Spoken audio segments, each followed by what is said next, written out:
Ladies and gentlemen, please welcome to the stage, Brian and Alexandra.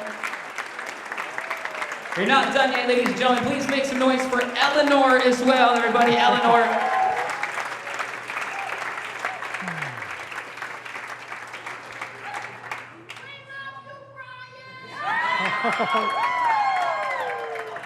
I'll take it. Thank you. I am just so thrilled to be here. It's such an honor and so fun to meet a handful of you already. I'm looking forward to connecting hopefully with all of you at some point this weekend and just at least having a time to say hi. And it's been so moving for me just to see families that have come here. So father and son, and we saw there's a father and a daughter as well. Any other parent and kid connection?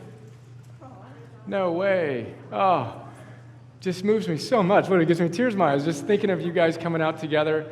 I know we have some couples here as well, and just means a ton for you guys to be here and to support us. And I'm really excited about this weekend. And today's actually a special day for us. 10 years ago, I picked Alexandra up at 10 a.m. for a hike, and I had our first date.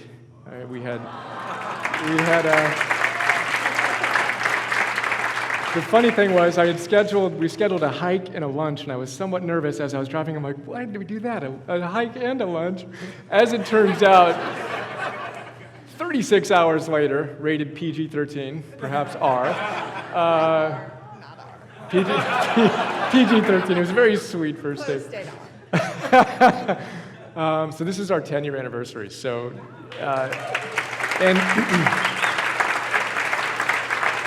I literally couldn't think of a better way to celebrate it. I mean, at our first date, this is what we were talking about, was what do we want to do with our lives? And we're going to talk about our heroic quest this weekend, which is really what I want to focus on, obviously, is heroic living, but then specifically, what are you here to do? What's the next thing that's most firing you up over the next 1, 3, 5, 10 years, whatever it is, and drill into that. So for us to be able to celebrate with you is just so cool. So excited about it. And this is our little one, Eleanor. And we've got our 4.5-year-old. Do you want to say hi, Emerson?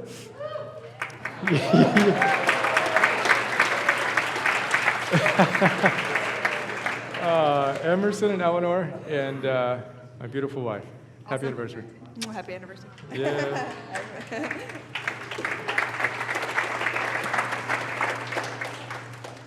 So another question on the Oasis, which we just launched, the Oasis for you guys yesterday. So we kind of did our ready, fire, aim, launch, just ship it, get you guys to the name tag with URLs. It's been awesome to see you already coming online. And I want to see who wins the record for furthest distance traveled. Who came from Germany? You guys came from Germany. You guys are awesome. Is that... I'm pretty sure that's the furthest. Is that accurate? We have another potential competitor? Yeah? Turkey. Yeah.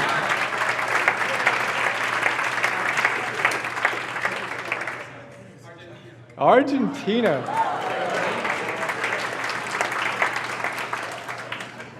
Say it again? Amsterdam. Wow.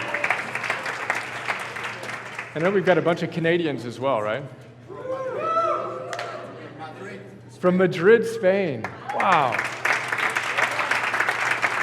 Such a cool group, and I'm so excited, too, just to have you guys together. For me to be able to interact with you is just awesome, and for us to be able to create a space where you guys can connect with one another is really inspiring for me. And 2 people came up, and it was like they were best friends already. I'm like, really? You guys just met 2 seconds ago? That's really funny. And then continuing it on the Oasis. So we're going to make my intro this evening pretty quick. I'm going to give you kind of a sketch of what I want to get out of the weekend. We're going to start the movie a little, well, maybe around 7. Finding Joe, Pat Solomon. Where are you, Pat? Pat may not even be in here right now, but Pat, the director of Finding Joe, is here, which I'm really excited about. So he'll be here for Q&A after, and then, of course, we'll be able to talk about it. I'm going to go to bed. I'm going home, going to bed. Well, you guys are watching the movie, so you can ask me questions about the movie tomorrow morning, because that's how I roll. So I'm hitting my AM sunrise trail tomorrow morning, and excited to see you guys. So we're going to try to beam this. It might be hard for most of you to see this, but we're going to try to beam the little thing here. I'm not a big keynote guy, so we're not going to do a whole lot of slides. But I want to kind of walk through the three things that I want to go through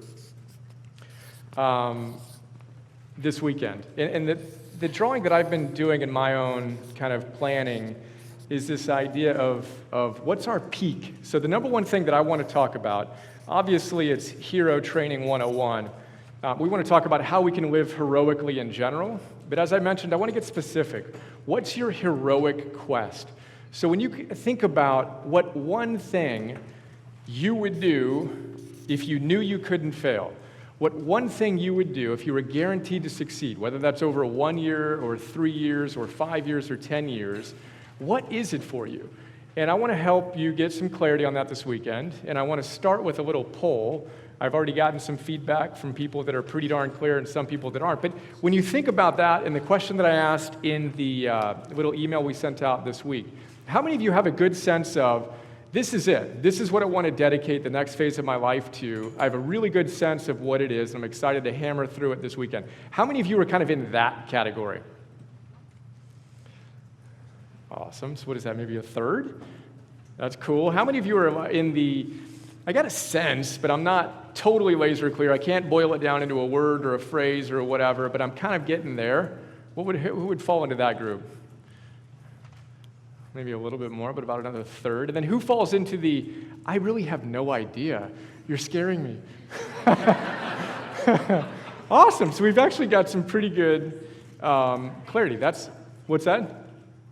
That's exciting. So that's our number one thing, is I want to get clarity here. In our worst case scenario, for those who are feeling a little bit overwhelmed, is your quest might be to discover what your quest is. And that's awesome. And we can use all the stuff we're going to do for that. For those who have more clarity, let's boil it down and let's get really, really clear on what it is and then committed to making it happen. So that's my number one intention, is to help us define that. The second one is, here you are at the base of this mountain, and you've gone through all whatever you've gone through to get to this point. But we want to plus one it. We want to hold the dynamic tension, which you've heard me talk about a lot, that rubber band between your ideal and your current reality. The way we manage that is day by day by day. That masterpiece day that we've talked about in Masterpiece Days 101, et cetera. We're going to talk about how to have great days. And I got this arrow I started working with Phil Stutz. You guys have heard me talk about the tools a lot. So I loved Phil Stutz, and I worked with Steve Chandler for a couple of years, and took a couple of years off, and just kind of wanted to do my own thing and coach myself. And then when I started getting ready to go back in and start playing a different game, I knew I wanted to work with Phil. So reached out to Phil, and we'll talk about a lot of stuff. He's got his 5 tools in the book, and he's got like a treasure chest of secret tools. We'll weave a lot of that into this weekend. But he had this arrow, and he said, look, if you want something, then it's really straightforward. Get clear on your target, make this deep commitment, and then it's very simple. Plus one, plus one, plus one, plus one. Put it on autopilot and get there. I want to talk about 3 aspects to that. One, I want to convince you that before you do anything in the day, start with your deep work. Start with the one thing that you think is most important to get you from here to there, and line up these plus ones and be ruthless about it. Before you go online, before you do anything other than must-haves, moms and dads may need to do some stuff with the kids, but before you go and do anything that you don't need to do, you do what you decided is the most important thing. If that's all we get out of this weekend is clarity on the quest and clarity on the number one thing you're going to do deep work style, we're going to do a ton, and let that be a natural byproduct of you committing to the process, committing to the system. We're going to talk about systems a lot too. The second thing I want to get out of that plus one is figuring out what one thing you're going to install. So you hear me talk about what thing are you going to add to your life that would have the most positive benefit in your life, and what thing are you going to remove, which is our third thing. I talk about that all the time for a reason. I think it's the way to build habits. What's the number one thing you could start doing today that you're not currently doing that would have the most positive benefit if you did it every day? What is that? I want to get laser clear on that. And then I want to talk about how to get good at doing that month in and month out, where we're constantly installing a new habit and building on the last set we just installed, and constantly chipping away at the kryptonite that doesn't work for us. So +1 and that -1. And number one, plus and minus, is a key component to our +1. And then the final aspect of what I want to go through is our tools. And what I don't want is this. I don't want to get stuck between where we are, the base of this mountain, and the peak. In Latin, they had a word for this, and literally, they had a word for being stuck in the middle of a rugged mountain. Pop quiz, do you guys know that? Mediocrity. Medius acris, the middle of a rugged mountain. This is, again, what's our quest? How are we going to get there? But then we need to have the tools, and not just, Phil Stutt's the tools and the secret tools, but we're going to go through about 90, 100 tools over the weekend. The best stuff, frameworks, perspectives, but I want to throw it all through this analysis. So we'll revisit some stuff that we've talked about, but I want to run it through this quest and not get stuck here. So one of the things I love about that whole mediocre concept was, if you go to the thesaurus, at least the thesaurus I went to, and you look up mediocre, there are a ton of synonyms. There's like average, middling, run-of-the-mill, whatever, right? There's literally over a dozen synonyms. But there's only one antonym to mediocre. Do you guys know what that antonym is? Excellent. Nice. Yeah. Excellence. Arete, right? It's living with that sense of virtue. But we need to live with that in the moment that we're challenged. And this is what I want to be able to create, is clarity on these tools. So I always do things in top 10s. We're going to do it in top 10s this weekend as well. But I want you to think about, as we go through this weekend, think about your top 10. When an idea resonates, wow, that's amazing. That's a tool I want to make a more consistent part of my life. And then ideally, we have your number one tool that's just going to be your kind of secret weapon, etc.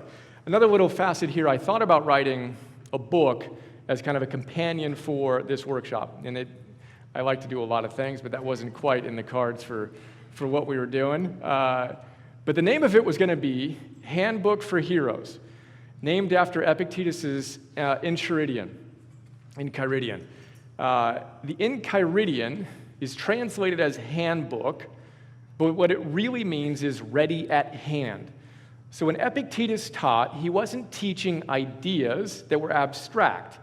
His ideas were ready at hand, more like a sword than a handbook. So we want to move from theory to practice. And these tools are like swords. They're like weapons we can use to face our challenges heroically. Tools is another way we can frame it. So think about that. When something lands, let's make sure we're moving from theory to practice as we go through the weekend. So those are kind of the three big things I'm excited about. To go back to the quest briefly, then I'll share the framework I want to use as we go through the weekend. I have 3 rules for our quest. And as you watch the movie tonight, think about where you are in the hero's journey that Pat does a great job of outlining in Finding Joe. And think about how you're going to bring yourself and your quest to that journey. But I have 3 rules for the quest. Number 1, it needs to be epic.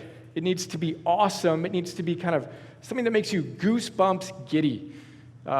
Just fired up. You think about it and you kind of laugh to yourself. Like, really? The thing that you're not even really willing to say to yourself that you really, really, really want, we want to put that on paper. It's got to be epic. It's got to be exciting. It's got to be, like I said, goosebumps, giddy, cool. Fire you up. The second thing is it's got to be about more than just you. So I talk about +1, +1, +1 all the time, +2. As I said in the kind of introduction to our weekend together, heroes have strength for 2. The word hero in Greek, as I'm sure all of you guys have heard me say, means protector. It doesn't mean tough guy or killer of bad guys. It's protector.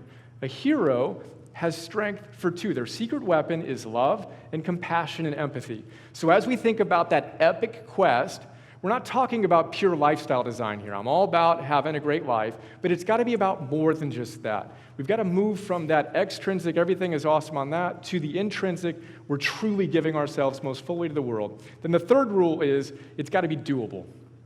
You've got to actually believe you can do it. Now, that might sound obvious, but it's easy to get spun out into the really exciting, epically awesome, goosebumps giddy dream that you actually don't really think you can achieve. And that's a really good way to get stuck here. So a big thing we're going to do as we walk through confidence and proper goal setting and looking at the science of how to get these things done is to rub it up against reality.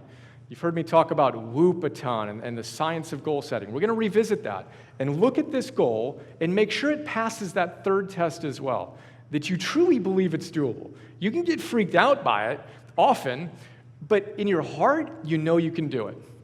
And then when we look at that 1, 3, 5, 10-year horizon, for me, if I want to stress myself out on the epic goal, I make the goal really short. Right? I need to do it in this period of time, which is actually cool. I like a certain amount of pressure, but then we release that pressure by giving ourselves a little bit more time. So for me, if I want to have an epically inspiring goal of having 1 million people on our social platform, which is what I'm committing myself to, I can put some pressure on that by saying it'd be awesome to do it by January 1st, 2020. And it would be. And that's exciting. No pressure, no diamonds, which will be one of our mantras. But that's also, if I need to do that, that can create an unhealthy level of stress. So what I do is, that's fine. 3 years would be sweet. 5 years would be pretty epic. I turned 50 in 7 years. Awesome. You tell me in 7 years, I'm celebrating my 50th birthday and we're hanging out and we have 1 million people in our tribe and in our community out there affecting the world. I get goosebumps as I say that. Done. I'll take it. 50 years? Awesome. Epic. Let's do it. So we want to find the way to make that epic, awesome, +2, more than ourselves goal doable, which we'll do as we walk through the weekend. So those are the top 3, the 10 principles that we're going to use as kind of our guide. We'll split it into mind, body, spirit, roughly, tomorrow morning, and then a break, and then tomorrow afternoon, and then Sunday morning. But it's all going to start with anti-fragile confidence. So all the leading peak performance experts tell us that it's 90% mental, at least. You get to a certain stage of skill, and even to get to that level of skill, it's 90% mental. So we literally could spend our whole weekend just on that. Let's get our heads right, and we kind of pretty much will. But anti-fragile confidence, we're going to go back to that idea of being anti-fragile, which you've heard me talk about before, but we're going to really, really get clear on that, of how we can engage in that.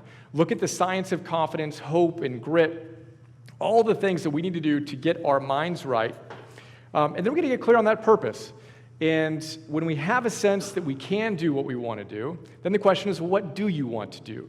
That deep, deep, dharmically driven sense of purpose, which requires a deep level of self-awareness. We'll do a good number of exercises on that, which will be awesome. Those are our first 3 principles: anti-fragile confidence, purpose, and self-awareness. And then, of course, we need to, so there's our high-level purpose, here's our mind, right? And then we need to set some kind of intermediate goals, right? We're going to go to Scott Adams, Dilbert creator. How many of you have read the note on how to fail at almost everything and still win big? Fair number of you.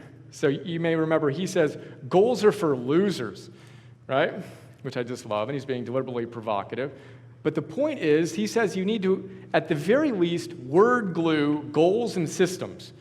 Goals are awesome. You need to have targets, right? Apollo is our patron god of philosophy. He's an archer. An archer has a target that they're aiming at, very, very important. But then the archer's primary goal is to shoot straight. So we're going to set our processes, our goals, and our systems together. When we have those goals set up, then we're going to take action consistently. We'll look at some powerful ways to get those systems operationalized. And then I like to say you're going to have a hard time getting out of bed if you have a hard time. You're going to have a hard time actualizing your potential if you have a hard time getting out of bed. So we're going to talk about energy. We're not going to go into it in a ton of detail. We'll talk about eating, moving, sleeping. I'm really into breathing right now, currently. Breathing is awesome. And focusing your mind. And one of the most ridiculous things we wanted to add to your bag is this strip of tape.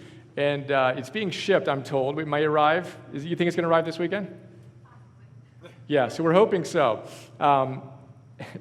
And it's probably the most ridiculous thing I've ever done. How many of you have heard me talk about putting a piece of tape over my lips? So I'm just really excited about this idea of training ourselves to breathe through our nose. So we'll talk about that. We'll talk about breath. I haven't taught a class on breathing yet. I've done a class on nutrition 101, movement 101, sleep 101, and meditation 101. I haven't done breathing 101 yet, so we'll talk about that. But I'll leave a lot of the details to those master classes. But we have energy after we have our taking action. Then we have wisdom. Wisdom kind of envelops this whole thing. And again, wisdom is really, for me, all about theory to practice, moving from knowledge to actually embodied truth and lived truth. So we'll talk about that. And then kind of enveloping this whole thing is courage. Courage, the word comes from the Latin word for heart. So courage is literally the virtue that vitalizes all the other virtues. We can think about all these ideas, but if we don't have the courage to actually live them in the moment we need to live them, it doesn't matter. So we're going to talk about bringing it on, and we're going to practice bringing it on with this big goal. We're going to talk about I'm excited. We're going to talk about all the other ways to master your fear. And then we're going to move to love, which obviously envelops the whole thing as well. We'll talk about how to live heroically with and in love. And then we're going to wrap it up with Entheos. So Entheos, God within, at the end of the day, this is what this is all about. We talk about Eudaimonia, right, which literally means good soul. Well, the Greeks had it right? Good soul. If moment to moment to moment you're doing what your soul would most like to see you do, you're going to feel a sense of joy. You're going to feel a sense of flourishing. And what happens? Well, God is within, and Theos. And then what do you have? Then you have radiant enthusiasm. Ultimately, that's what we want. In this moment, moment to moment to moment, enjoy the process. Because it's also really easy to get really excited about that goal and be what Tal Ben-Shahar calls that rat racer. We're never quite enough. We're never quite ready to start enjoying life. We want to be able to bring it back to today, stretch it out, be excited. But as he says, happiness, you need to have a goal. You can't just wander around the base of the mountain and be a hedonist. But you also can't be so obsessed about the end goal that you forget that right now is the time to actually enjoy the process. So he says the happiest people are the ones who have a very clear goal, and they're going toward that mountain peak, but they're enjoying the journey. They're taking the time to actually look around and see what's happening and realize that as much as we aspire to be there, where we are is awesome. So appreciating that, really grounding ourselves in that is something we'll have fun with as well. So that's what we want to do. Quest, our +1, our tools, and those 10 principles. And I'm fired up. And that was quick, as I promised. We have our co-teacher here. So tell me where you guys are at. Any questions at this stage? Yeah. Yeah.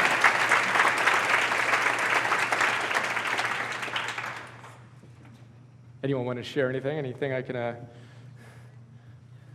offer some support on now? Yeah.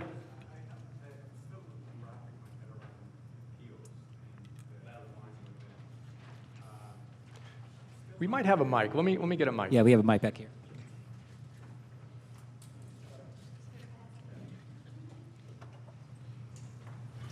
So, can you hear me? Perfect.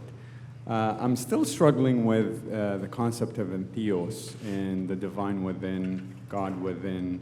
Can you help me wrap my head around how does that actually manifest itself? And you just said that this is what it's all about. So is that really the ultimate goal, is reaching this state of flow, I guess? Is that how I can understand it? And is it possible for that to actually happen? Awesome. Yeah, so entheos, two little Greek words, entheos, God within, which form the word enthusiasm. And I love connecting it, as I briefly did, to eudaimonia. So eudaimon is literally good soul. So I went quickly through that. But again, the Greek's word for happiness, in the deeper sense of flourishing, not hedonism, in the sense of enjoying yourself in the moment, whether it's through some sensual pleasure or whatever, nothing wrong with that. But they distinguish that between hedonic pleasure and eudaimonic joy, right? So eudaimonic, again, good soul, and imagine that you have this little God outside of you watching you. So my whole philosophy, as I've said so many times, is you can boil it down to one word. Again, the Greeks, they said if you want that eudaimonia, live with arete. live with excellence, which for me is here's what you're capable of in this moment, and if you're doing that, that's where regret and anxiety and disillusionment and depression exist. If you're doing that, there's no room for regret and anxiety and disillusionment and depression. That's arete, that's eudaimonia, and when you do that, I think you've invited the divine, or whatever you want to call it, the highest within yourself, to the party, and what does that feel like? That feels like radiant enthusiasm. And I know that exists because I'm feeling it right now. You know? and to me, you know, Dan Millman said, there are no enlightened beings. He didn't believe in that. But there are more or less enlightened moments. So for me, I think enlightenment is kind of a fixed state orientation. You either have it or you don't. We're going to talk about Carol Dweck today, tomorrow, in Anti-Fragile Confidence. I prefer the growth mindset, which is, you know what, it's not an either-or binary state. In the general sense, moment to moment to moment it is, but you can grow into a deeper connection to the light within you and be more enlightened. I don't really use that word often, but be more connected to the divine, of the highest within, and shine with that radiant enthusiasm and with another word we're going to talk about this weekend, euthymia, my other new favorite Greek word, tranquility, where you simultaneously have this energized sense of life, yet you're also really calm and grounded and tranquil. And you trust that you're walking your path. And this path that we're going to map out, everyone's is obviously going to be different. But the key is, it's your path. This is euthymia, where you actually have taken the time to figure out what matters to you, what your gifts are, how you want to give them to the world. And as Ryan Holiday says in The Daily Stoic, and ego is the enemy, you're not looking side to side and second-guessing yourself every 2 seconds, and you're not comparing yourself to other people. We'll talk about this a few times this weekend. Social comparison and looking at what this person is doing and comparing yourself to them is one of the most toxic things you can possibly do. So again, we want to find the ways that we can integrate these ideas. And why I say that everything is about entheos at the end of the day is because it is. At the end of the day, we want to feel that sense of joy that I think only comes when we're in integrity with our highest selves. Again, moment to moment to moment. And when we fall out of integrity, that's not the time to shame ourselves. That would be a -1. That's the time to say, wow, I fell short. And we're going to talk about this, playing poorly well, never wasting a mistake. You have a bad day, don't get upset with yourself. Put on your lab coat. That's data. What you did that day doesn't work. Let's stop doing that. Then that bad day is actually awesome. That bad day is actually what's going to help us have better days. And we realize that I've completely destroyed this thing. But you know, I could use a new page. That's exciting.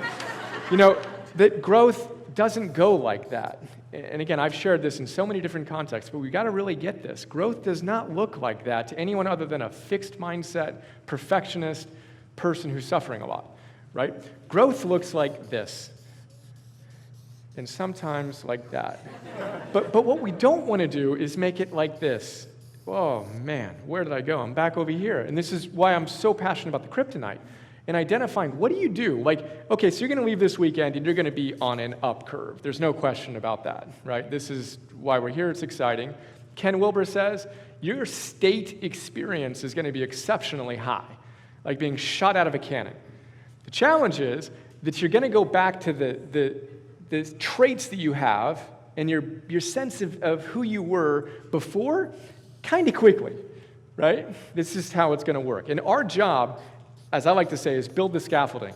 So these state experiences, you might even go up here, these state experiences, if you diligently and patiently and persistently do the fundamentals and remove the kryptonite so you don't fall down, can become your normal state of being.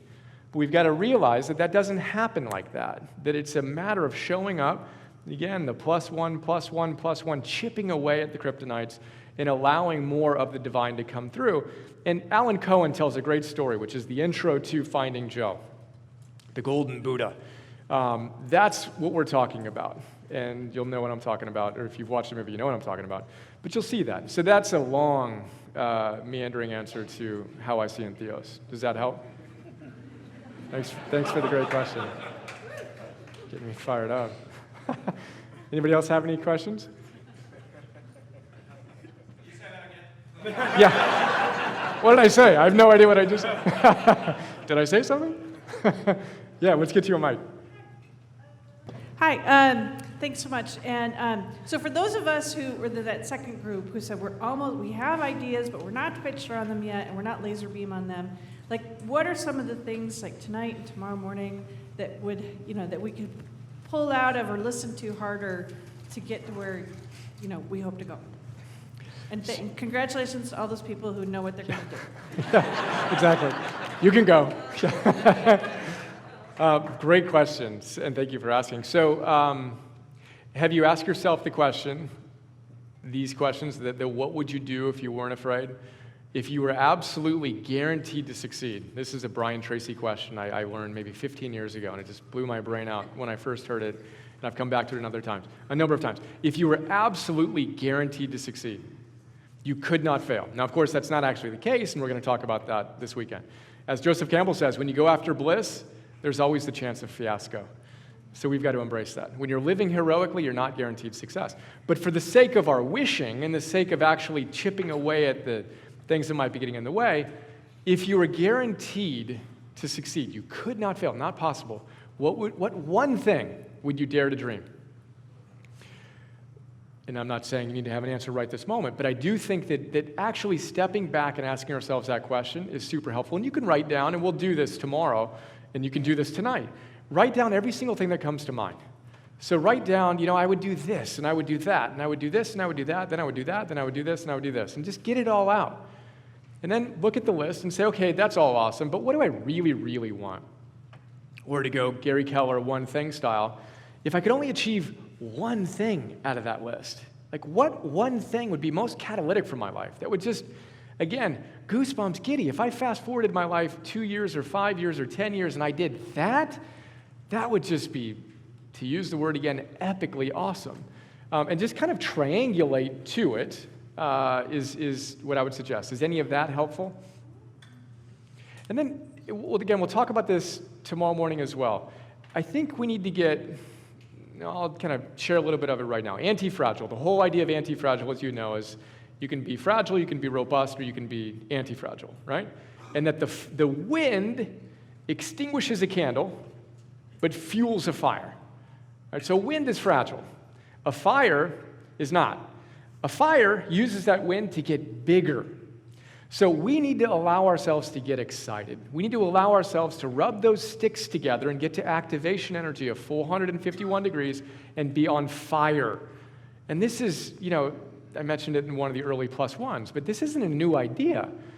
Joseph Campbell quotes Ramakrishna, who says, don't approach this stuff unless you approach it like a man whose hair is on fire approaches a pond.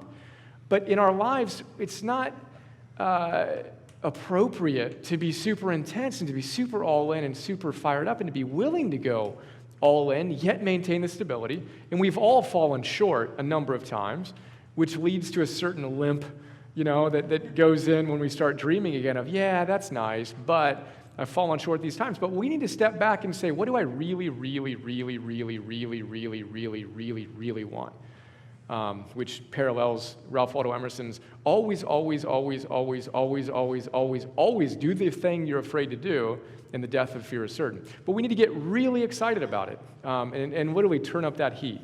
So I think that's another thing I hope to be able to support you with this weekend. Does that help others who were in that? Cool. So I got kind of a two-piece question. When I hear what you're saying about setting goals, doing what you want, first of all, I think, I'm torn between intrinsic and extrinsic goals. Because the extrinsic goal, I can put a mile marker on and be like, yes, I actually accomplished something. And then the intrinsic goals, they seem to be more meaningful, but not measurable, or there's no mile marker, finish line. Say, yes, that's where I'm going. Maybe you could address that. Yeah. Well, so when I hear that, there's kind of like that, if you will, right? The kind of circles that kind of intersect. And then psychologists also call them concordant goals. where you don't want to set goals where you're like, oh yeah, I want to do that, but then it conflicts with that, and you want them concordant. So I would say, in the wisdom section, we'll probably talk about either or. Most of the time, we make things binary, either this or that. We want to get rid of that and transcend and include both, to use another Ken Wilber phrase. Yes, and. So I would offer, okay, cool. We actually, we need those extrinsic. I talk a lot about intrinsic versus extrinsic, and the science is unequivocal. If you're disproportionately going after the extrinsic stuff, and defined as the fame, the wealth, the hotness, and that's just kind of what you're doing, you're not even thinking about the other stuff, you will be less psychologically stable than people who are more committed to the intrinsic goals. The stuff like becoming a better human being, contributing to your community, creating autonomy in your life, etc., right? But it isn't either or. And if I've made it seem like that, then I'll apologize for that. We want to integrate the two. So I would suggest, okay, so what's that extrinsic thing that gets you fired up? That's pretty exciting and it'd be pretty awesome. How do you bake it such that it's actually challenging you to do all the things you want to do intrinsically? And to your point, and we'll talk about this too, our growth is asymptotic. We're just chewing through these. Our growth is asymptotic. You will never achieve your potential. That's the other rule, is that we have this false sense that we're someday going to make it, right? So the tools guys call this being exonerated, right? So one day I'm going to get to a point where I don't need to do any of this stuff anymore, right? It's just done. I'm exonerated from all future work. And they laugh at you with that. Yeah, good luck with that. Again, that's a fixed mindset.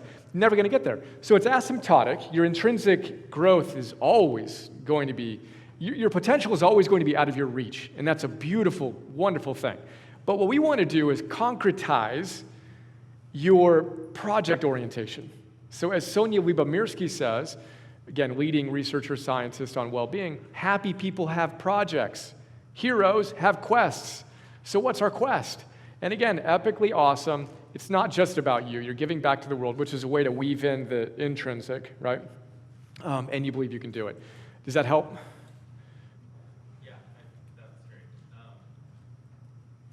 Can I just ask the other piece Of course, of that? yeah. I run into the conflict of what I want to do and then what I feel like I ought to do. You're the only one?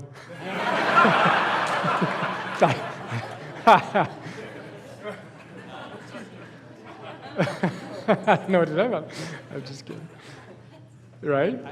How do you work through that? Because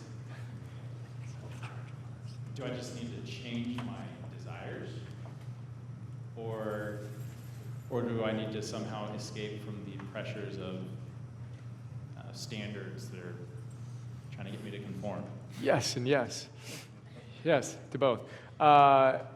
Yeah, I mean, this is another thing we'll talk about in purpose, is I think it's the same thing, the little circles that intersect. We need to simultaneously have that trust in ourselves that Ralph Waldo Emerson talks about. Trust thyself. Every heart vibrates to that iron string. Trust yourself, right? Nothing is more important. He says, truly it takes something heroic in one, godlike, he actually says, to trust himself or herself as his own taskmaster. So it's not hard to go a different path than the rest of society. Now, having said that, we also need to marry it with the wisdom from the Stoics of, we're not 100% in control of our purpose and even of our epic quests. We all have constraints. And the Stoics said, play your role well. They say that you aren't the one who is the director of the whole show. There's actually something bigger than you, right? And they're asking you to play a role. Your job is to play the role well.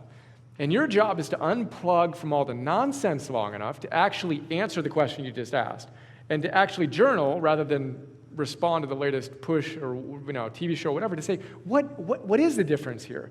What's a total should that I need to actually say, I'm just not interested in that. I don't need to conform and play that game. But you know what? I actually choose to do this. And the Stoics also said the wise person does nothing reluctantly. And Buddha echoed it. He says, if you decide to do something, which is a very important pre-qualification, if you decide to do something, do it with all your heart. Sit or stand, don't wobble. When you decide you're going to go in, you go in. But you're not doing it because you have to or because you should do it, because you've decided that this is how you're going to be an integrated, compassionate, passionate human being who's, dynamically figuring these things out. Easier said than done, but if you still have the mic, yeah. Okay. Hi, Brian. Can you hear me? I can. Hey, it's Liz. Hi, Liz. Anyway, just kidding.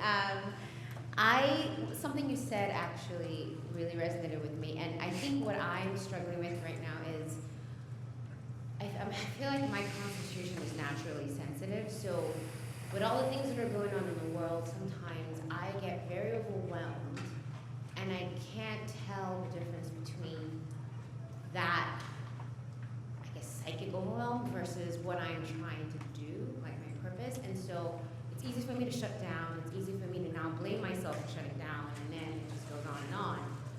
So how are you managing the world we live in right now and the things you're trying to get done? Such a good question. And this is really what inspired me to initially, we were looking to acquire the campus and do this on our campus, which didn't work, and we'll talk about that. And it's all great and part of the process. But, the state of our world has inspired me to step up and for us to kind of do what we're here to do. Several things come to mind. First, Michelangelo. He has a great quote. He says, "Criticize by creating." So I think the hero isn't saying, why is this happening in general? Why is it happening to me? Why is all this, and making a list of all the things that are wrong in the world. The hero doesn't do that. The hero said, what needs to get done? And what am I going to do to create the world that I want to create? So making that shift, which we'll talk about tomorrow, from victim to hero, is a huge part of anti-fragile confidence. And we live in the world we live in, but the reality is heroes want the bigger challenges. Heroes don't pull the covers over their head when things are bad. You look at the revolution, and I think it was Abigail Adams writing to her son. She basically said, this is what heroes live for. This is why it's your opportunity to be alive. And I think we need to embrace those challenges, again, as heroes, which is obviously not easy. And that's one way that I'm approaching it. The other way is the final idea, I forget which section I put it into, but it's Ryan Holiday's, I don't know, and I don't care. So we need to get good at putting up gates to information. And I'm not saying put your head in the sand, but I am saying you cannot possibly bombard yourself with every piece of news going on, in addition to every piece of entertainment that's coming at us in 2017, and have any sense of inner tranquility, euthymia. It's not possible. The two cannot coexist. And one other thing that we'll talk about again, to briefly touch on it, I think it was Alberto Villoldo who said that if you go back in the day, and our brains evolved to deal with one lion in a jungle roaring at us. So that's our limbic system, and our amygdala, boom, wow, we've got a lion roaring at us. You respond to that, fight or flight, you get out of there, or you die, whatever, right? That's the situation, and you move on. These days, with the way we're so plugged into everything, both in our national environment and international environments, it's as if the entire jungle is rising up every moment of every day. And your limbic system can't handle that. So we need to discipline ourselves to say, what do I really need to know here? Right? And then I don't know that other stuff, and I don't care about that other stuff because I am so focused on criticizing by creating. And I know that if the first thing I do in the morning is wake up and read the news, and the last thing I do before I go to bed is read the news, there's no scenario where I'm ever going to be able to do what I'm here to do. Which is why one of the big things I want to get out of this weekend is at least unplug an hour or whatever before you go to bed, and at least until you do an hour of solid, deep work on your heroic quest.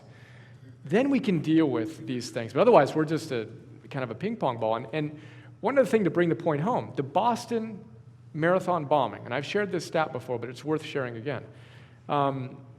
Individuals who watch something like 6 hours of news coverage of the Boston bombing had greater levels of post-traumatic stress disorder than people who experienced it. Think about that for a second. If you watch 6 hours, there's something small like that, of this news coverage, the visual, your limbic system cannot say that's happening over there to other people. It just takes it in and freaks out. And if we're doing that all day, every day, greatest predictor of depression and anxiety is the number of hours people watch talk shows, and just all of that stuff. So again, if we have a main line into that information, we're screwed, to put it bluntly. I mean, that's just tough to navigate it. So for me, I find my balance. I don't do digital news almost exclusively. Just don't do that. Got that from Cal Newport. He doesn't do it. He opens an old school newspaper. My thing is The Economist. Right? I got the LA Times for a while. It wasn't quite my thing. I get The Economist once a week. Cool. That's what I'll read. And I have conversations with people I admire and people who I respect their opinions, and I get caught up on different things, and I kind of do that, but that isn't my thing. My thing right now is not keeping up on all the latest. I know what's going on, and I know that it's not the world that I want my family to grow up in. Therefore, what am I going to do? And that's where I put all of my energy. So that's the game. Yeah, cool.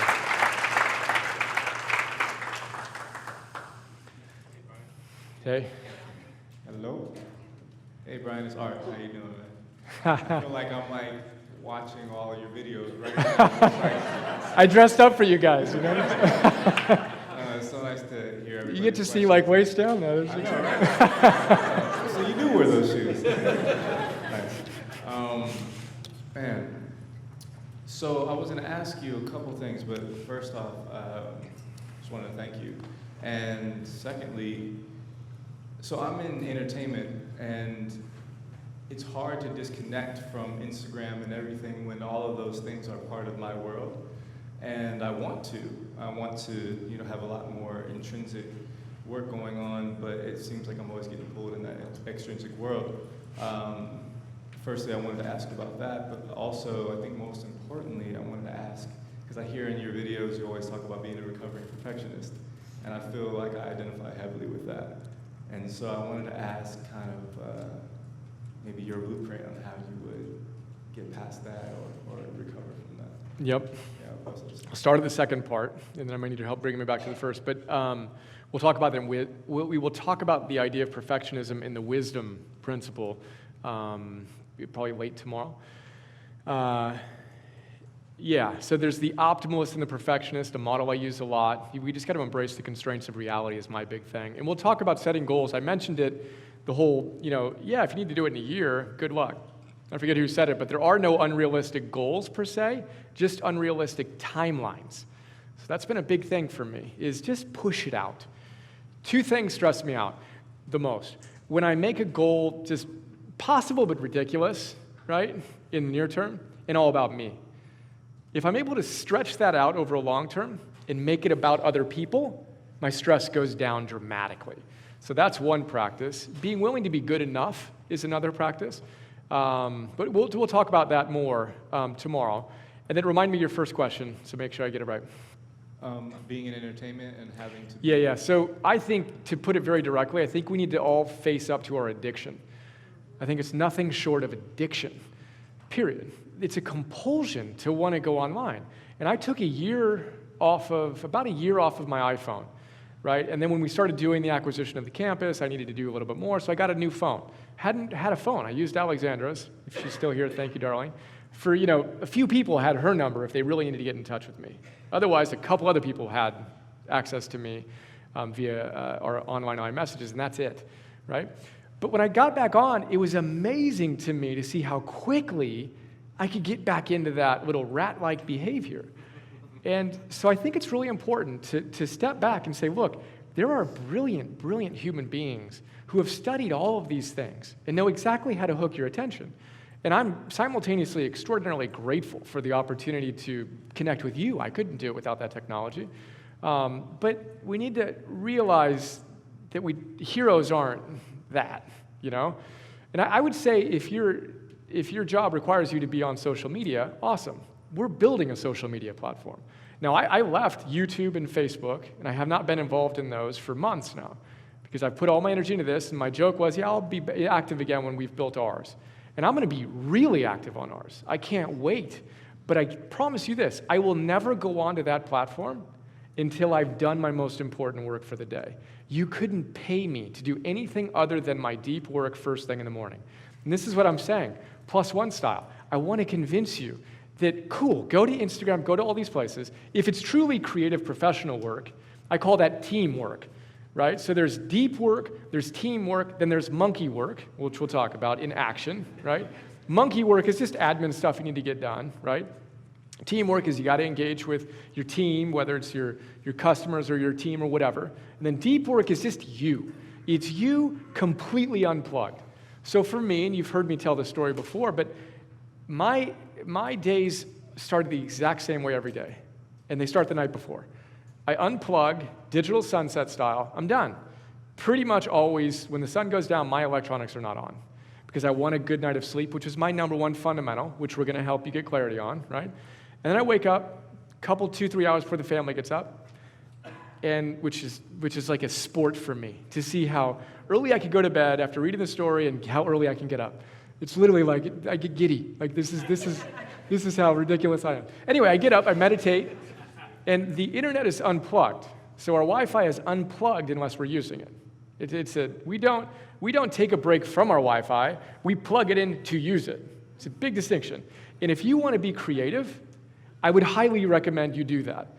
And it's a very deliberate process of, I am now plugging in, and I'm going to do stuff that involves me being plugged in. I am now unplugged. That's 55% of the people or more. I forget the stats. I think it's way more than that.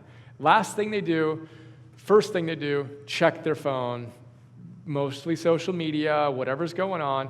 And again, most of us, I used to do that. I mean, that's what I used to do until it got clear that that's not helping me do what I actually want to do, which is why we got to get fired up about that truly epic quest. Do you really want it? As Scott Adams says, you got to get clear on it, and then you got to get clear on what's the price you're going to need to pay. And then GSP, George St. Pierre, he was a garbage man, and he decided, I want to be the best in the world at fighting. I want to be the best mixed martial artist in the world. He's decided that when he was a garbage man. Full-time, that's what I'm going to do. And then he said he made decisions, not sacrifices. He decided to not party like all of his friends. He decided to not do that or do that or do that. He made decisions, not sacrifices. So I think we need to get clear and then make decisions. And I think that decision to say, okay, cool, Instagram lives here. It doesn't live here. I can't overstate the power of that. And again, if that's the only thing I convince you of this weekend, I'd be thrilled. I think that's huge. Yeah. I think we've got one back here, and we'll bring it up. Thanks, guys. I'll come back to you next. So, 2 quick things. You've given us a lot of information today, and we'll get a lot over the weekend. How do you best suggest to keep it all organized so we can go home and apply it? And 2, how do you remember all these quotes? Sleep. He gets a lot of sleep. Yeah, it's the sleep. That's exactly right. It's funny though. Let's talk about that for a moment. I've shared this before, but people who don't, well, I should say this differently. Well, yeah, people who don't get enough sleep, you can test them and test their memory, right? And you'll see that they actually don't have a very good memory for things they'd like to remember, but they have a very good memory for things they wish they didn't remember. They remember the bad things. It's a fascinating thing. And it's, for me, I am a different person without an adequate amount of sleep. And I think Alexandra's left, but she will attest to this. Different person. I mean, there's like Brian with sleep, there's Brian without sleep. They're very different people. So I prioritize it. But anyway, that's probably a very good answer to the sleep question. And then in terms of the ideas, so I'm obviously a fire hydrant. I'm going to share a ton of ideas and a ton of energy, etc. What we don't want to do, perfectionist-wise, is think that we're going to come out of that cannonball and have it all rocked, right? So the reason I know these quotes is because this is what I've been living for the last 10, 15 years. And I saw someone with a composition sketchbook that I took with me in 2001 when I traveled through the Middle East. And I literally had written out and then had printed out hundreds of quotes. This is, 16 years ago. That's just what I've always loved. But I would suggest, when I was mentioning in my things I wanted to do, the tools, when you hear an idea that's just one of those like lightning, like, wow, like that just really, really resonates. I think it resonates because you already knew it, and maybe I articulated it in a way that either reminded you of something or just, boom, broke through whatever little doubt you had about it. Like when I work with Phil Stutz, I'm pretty comfortable with this content. But I work with him, and he tells me something, and I don't need to think about it again. It's like the idea that I thought I knew pretty well and I had integrated in my life, when he and I converse about it like we are now, it just falls in. It's hard to describe, but at a deeper level. So trust that. And then I would kind of have a side page going maybe, where you're like, I want to really remember this idea, and make a word or two or three note of it.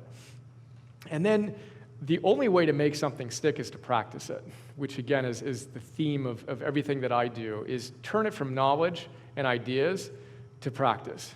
And as Michael Beckwith says, to quote again, rudimentary spirituality is the theory. It's talking about it. Advanced spirituality, advanced philosophy is the practice.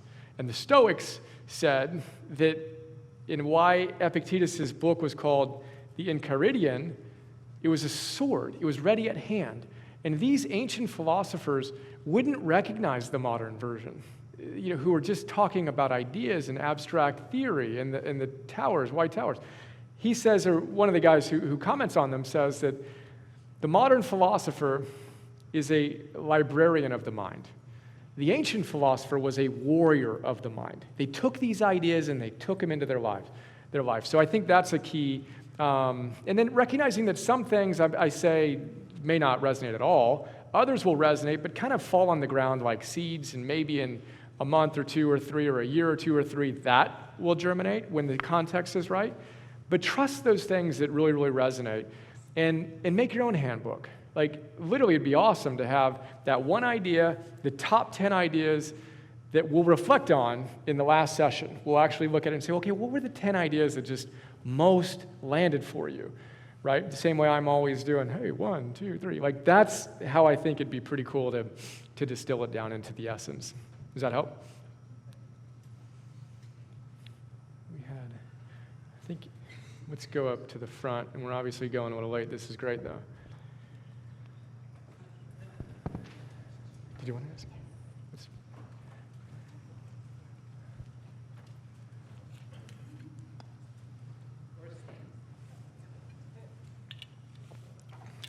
Hi, I'm Kim Lung.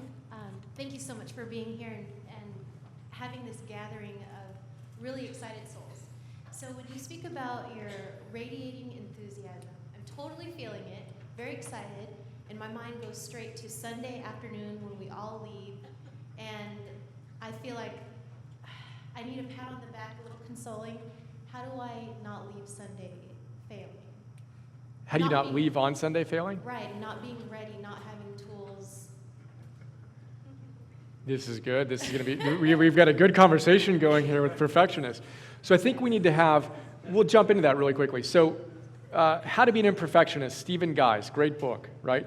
He says that when you set your goals, most people have the, and we're going to talk about this when we get into the detail, the epically awesome, he calls it a ceiling goal. Everything goes perfectly, right? He says, okay, that's cool, but you got to have a floor goal too. Of the bare minimum, I got to make sure this happens, which is also part of the anti-fragile strategy. You want to be super aggressive and you want to be super conservative. If you're super aggressive all the time and you're swinging for the fences all the time, you're exposing yourself more than necessary. We want to be conservative as well. So I would suggest that if you get one idea out of this, it's like, that's awesome. Boom, you won. Like, that's fantastic. There's your floor. Make it really, really, really, really easy to win in life, which is another key way that I've dealt with perfectionism. When you're creating habits, which we'll talk about, Stephen Guys also wrote mini habits, right? So micro habits. He says create habits that are so easy you can't fail. They're silly small. They're stupid small. Don't try to work out for 30 minutes a day. Do one push-up a day that you can do on your worst day. So I would set your expectations. And he says if your floor is your ceiling, that's kind of tight. Like there's not a lot of room to live in there, and you're going to have a lot of problems and a lot of challenges. So I think reset your expectations in terms of what's going to make this a success. And I'm personally just so excited with what we've already done in the first 45 minutes of little distinctions that we can take and actually implement in our lives. So I would do that. And then also the humility of it's not supposed to be easy. You know, a heroic quest by definition, is not easy. And when we have a fixed mindset that basically says that we should be able to go navigate that path without tripping and without falling down and without getting scarred, then we're really going to struggle. But with the growth mindset, and one of the ideas we'll talk about, we bear our scars like medals, right? So all those times that we fall short and that dragon gets us and we get that scar from that dragon, we tried to fight it, and then we got this scar from over there, there's a healthy relationship to the dynamic of growth that I think is also really essential. Does that help? Yeah, let's get past that mic. We're going to make our way over here. Oops.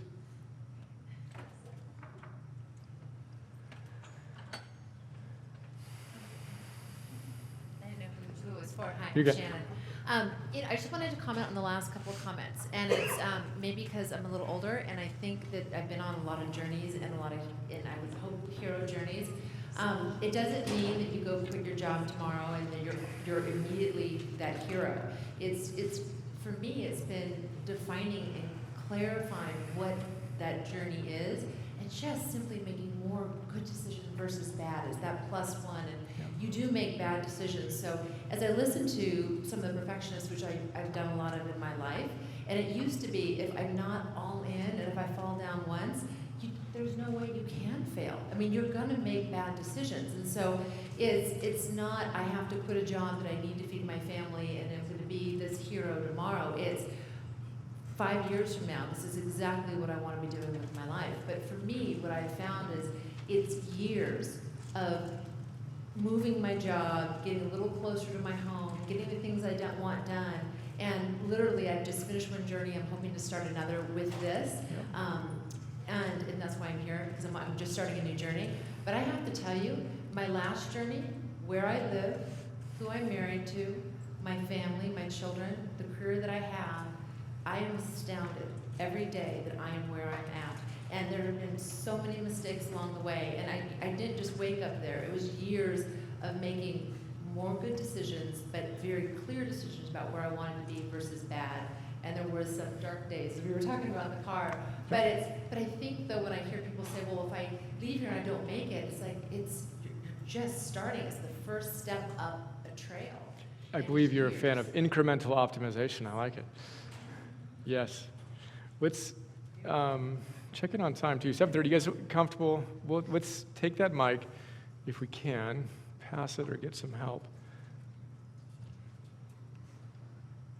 We got the long pass. So let's do 2 more questions now, and then we'll start the movie. Pat, are you here? There he is.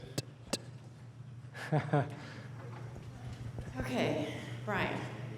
Oh my gosh. I can't even believe that I'm here. And I have a million questions. My name is Maggie G. And what I have more than anything is this swelling in my heart of gratitude for you for creating this space, because I didn't realize it until I met my new best friends today. I have 5 new best friends that I met. We're sharing a room here. It's amazing. And I didn't realize that I wasn't breathing. That you weren't what? Breathing. I live in another state. I'm from California, but for the past 12 years, I've been living in a state which really isn't that open-minded, and I hadn't realized I wasn't breathing. And these new friends will attest that I've been kind of high, because without having to connect for an hour, we instantly are on this vibration. And I'm high right now. I'm literally high because I resonate with this group, and I am giddy with excitement about what's going to happen. I already feel like I can go home because I have already gotten what I came here for. So thank you, everyone here, and thank you. Thank you. Yeah. We'll do 2 more. And you've been waiting, so we'll do 3 more. We'll I haven't, you know. It's an addiction. Okay. Hello, my name is Michelle. And one thing, I'm 22 years old, so I'm at kind of a crossroads in my life. And I guess one thing that I've been thinking a lot about recently is how do I know that I'm walking my own authentic path, I guess, and not the path that I assume others want me to walk, or I assume even that I myself want to walk? How do I know that what I'm doing is really what I'm put on earth to do, I guess? Is it Shannon? I have an answer. No, I know you have an answer, but it's Shannon, right? It's her wisdom on the incremental path is so key. Was Michelle, right? Came with her dad, Derek. So this is one of our... Where the pressure comes from now. So cool. So she shared that, yeah, when she was 6th grade, was it? You got the 7 Habits? The 7 Habits for Teens in 6th grade. I read my first self-development book was at 21, The 7 Habits of Highly Effective People. So you're way ahead of the game of where I was at 22. At 22, I was graduating, about to start a career I hated, threw up on my way home from work. Literally on the 405, pulled over on the side of the freeway a week into my job, and literally threw up into whatever sweater or whatever I had in the thing. Awesome story, right? So you're ahead of the game. Congratulations. And then, went to law school, and literally, actually, I threw up when I moved in to my apartment. I had this physical response. That's happened one more time in my life. That's a good signal, by the way. And then, it's an iterative process. One of the things we're going to talk about is that Joseph Campbell says that the good life is one hero journey after another. And what's beautiful is that as you're willing to embark on the new hero journey, which I actually think is the hardest part of the process, and we'll see it tonight, that the initiation phase, the call to action, I actually think is the hardest part of the journey. When the phone's ringing and your life is comfortable, your life is good enough, and in fact, it might be amazing, yet you have this little niggle that something's more. And it doesn't mean that you need to quit your job tomorrow, but it does mean you need to pay attention to that ring. And to go back to your question on the authentic life, Dan Millman says that we got to look at the word authentic. It has the same root as author. So the exciting thing is when you're living an authentic life, you are the author of your life. So the same conversation around shoulds and have tos versus I choose tos, and just being willing to take that control of architecting your life, being willing to make a ton of mistakes, which we'll talk about this weekend, try a lot of things. If I remember once I shared a story of my first business with a guy who was getting his MBA, and I only had like an hour with him, but I shared different things. And then he wrote basically, well, he started this business, and this was the idea. Then he did this, then he did that, and it was awesome, right? But he missed that that's not at all how it went. It was preceded by the most terrifying time of my life, and then I had no money, and was it going to work? Is this a stupid idea? A year later, I didn't even want to come out to the business plan competition because I thought we sucked and almost didn't come, and we wound up winning it. And then we wound up doing this and this. And every single point, there was all this stress and all these questions that the hero faces. So I think the first thing to get rid of is the naivete that it's going to be easy, and then roll up our sleeves and be willing to kind of struggle and suffer, and try this and go, wow, that wasn't it. And that was the hardest thing for me, was thinking that I had to get it right, versus keeping a base, and stability and all that, but also being willing to experiment and truly test things.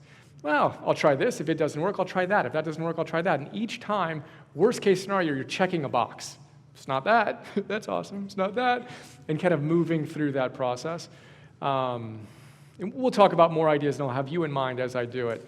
And again, just embracing that, as I said, Emerson, it's really challenging.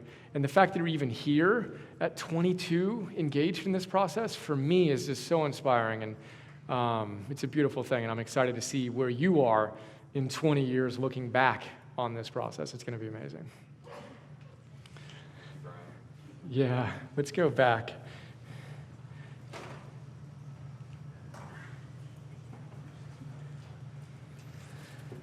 Hi, Brian. My name is Veronica, and prior to coming here, I made a commitment to not live my life in fear anymore, because every single decision that I've made, that I was conscious or unconscious, was based in fear. And I want you to address that and support with all the wisdom. And I want you to see if you could recommend the best book on addressing that, because I know you read about 100 billion books. Roughly, give or take, roughly. Thank you. Yeah. Yeah, this is good. I mean, so much we will talk about with that. We'll have a specific section just on courage. We'll talk about fear. The one thing to start with, and you'll see it in the movie too, fear's not going away. And the more that you actually commit to this path, actually the more fear you're going to feel. So what we want to do is to get really comfortable being really uncomfortable. And do it delicately and do it incrementally, but get a little bit more comfortable today being a little more uncomfortable today. And Phil Stott's, our second idea in courage is going to be the reversal of desire. And rather than trying to get rid of the fear, we want to look at fear as a signal that we have an opportunity to grow. And then rather than say, make it go away, we say, bring it on. And that's not an easy thing to do. But every single time you feel a whisper of fear, the tools guys actually say you need to shout it to yourself. Bring it on. And it doesn't mean do something stupid. It just means get comfortable leaning into that discomfort. And realize that again, the barrier between your infinite potential and your current reality, and that comfort zone bumps up against your fear, by definition, outside of your comfort zone feels uncomfortable. Therefore, if we want to play in this game, we need to be comfortable being uncomfortable. Therefore, we actually don't want to get rid of your fear. We just want to realize that courage isn't the absence of fear.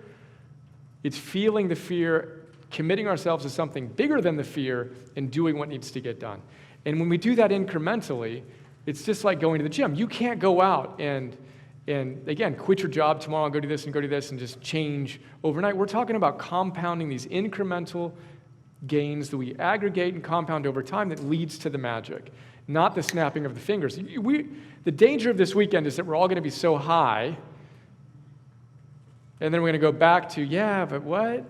And I really want to demonstrate that it's about building the scaffolding such that this state is the state we live from, but we got to honor where we're at and then kind of incrementally grow. But we'll talk about a ton of things. But let's not, I promise you now, I won't get rid of the fear. Hallelujah. Yeah. Hallelujah. Thank you so much. You've been super patient. Let's, there we go. Awesome. Thank you. You didn't know you were going to be working tonight, huh? Hey, Brian, Curtis. Actually, it's kind of symbolic to have to be patient. I think when you have your epic quest and you know what it is, it's been around and you start working it, and then you have the reality of you started out wanting to build a 3-story building, but you only have a few hammers. It's hard to keep up with keep the energy going. You've got a lot of what's you've got to answer. You may know those. You've got a lot of who's going to be involved, when you're going to do stuff, how you're going to do it. And then you discover you run out of energy because you can't do it all. But your vision is clear. Your epic journey is clear. You know what you're supposed to do, and it's clear. But you have the reality of there's you and everybody you see in the mirror when you're trying to figure out who's going to do what, and that's you. So the thought that I have, I'm hearing you speak about goals, and I'm hoping and anticipating that I'm going to find some magic pill inside of your counsel and direction and guidance to say, let's break them down into these parts, and instead of building that 3-story building, let's go build a couple of doors, a couple of windows. I mean, that sounds practical. But how to get there without keep tripping yourself up, because you get impatient when you know what the vision is supposed to look like. You know what the missing parts are, you know exactly how they're going to work, but you still got to build it. So the reflection or the commentary I guess I'm looking for is anything you might have at least as a snapshot of what's coming, or any direct commentary you have. Yeah, I mean, this is it, right? Is how do you take that big, expansive vision and line up the dominoes? This metaphor I like to use, we're going to use that. My thing, I'll just share with you how I'm framing it. So 1 million people on a social platform. It's simultaneously possible. It's been done. I'm not saying I'm going to send someone to Mars. That's pretty awesome, right? That hasn't been done. But yet, Elon's going for it, right? That's pretty exciting. But if that's all I was thinking about, where do I start? How do you get 1 million people on a social platform? Wow, no idea. Well, I have some ideas, but that quickly becomes overwhelming for me. Now, that's my epic, heroic quest, but that's not what I spend most of my time thinking about. I'm excited about that. What am I thinking about? Well, what I think about is the first domino I need to get. What's the most important thing I need to do if I want to get there? And I ruthlessly focus on it. Well, for us, it was get one person in a social platform. Let me log into a platform and make a post. So our team ruthlessly focused on one. Get to a point where Brian can post something on our social platform, however nascent, minimum viable product, basic stuff. Then if we can get one person, we can get 10. Boom, our team's on. If we can get 10 people, we can get 100. Boom, heroes are on. We hit 100 yesterday. It was awesome, right? Tiny number, 100? We're going to get to 1 million? But wait, if we can get 1, we can get 10, we can get 100. If I can get 100, we can get 1,000. We'll hit 1,000 very soon. We get 1,000, we can get 10,000. I know that, and we'll get that relatively soon. Now I got to roll my sleeves. 10,000 to 100,000? Okay, I got to get creative. We have some ideas of what we'll do. We know we have to have a world-class product, and it's going to take elapsed time, et cetera. Then 100,000 to 1 million? Well, if we've got from 10,000 to 100,000, then yeah, we're going to do some different things, but we can get there. That is how I chunk down everything I do, or dominoes it. And then I ruthlessly focus on that next step. And that's what I do in my morning AM session. It's actually not what I do right now. I'm actually writing my +1s. Because for me, I've got to finance this. I've tried to summit this peak twice. I did it with my business I sold to a company called Gaiam. We got to whatever it was, a couple 100,000 members, whatever it was, and then it kind of petered out.